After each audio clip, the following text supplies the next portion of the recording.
For almost 4 years now, 2 Wants to Know and our investigative news partners have been exposing something awful about the way military families are being treated. But today, at the very end of that, there's new hope with a brand new bipartisan bill in the United States Senate to fix the problem. So this all started back in 2019. Here's what we found. Several military families started sharing with us pictures of the houses they were living in, just like this, full of mold, lead paint, even rats. The house is run by private companies for bases across the country, including Fort Bragg. Some moms worried the conditions were even making their families sick.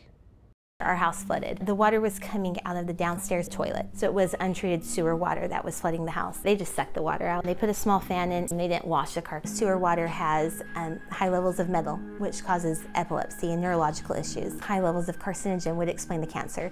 High levels of mutagens, which would cause birth defects. So all the public attention from the stories led to a congressional hearing about the problem. Lawmakers said they were going to work on solutions. And today, there is a huge step forward. The Military Housing Readiness Council Act would create a task force of Department of Defense workers and military family members, plus military housing experts, to oversee all these private military housing companies.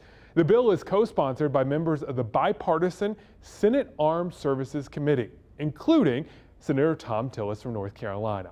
Tillis was not free for an interview today, but did send us this statement.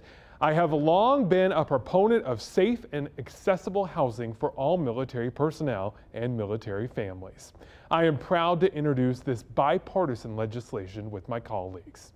Now, this bill is still in the early stages in Congress, but as this timeline continues, we'll keep you updated.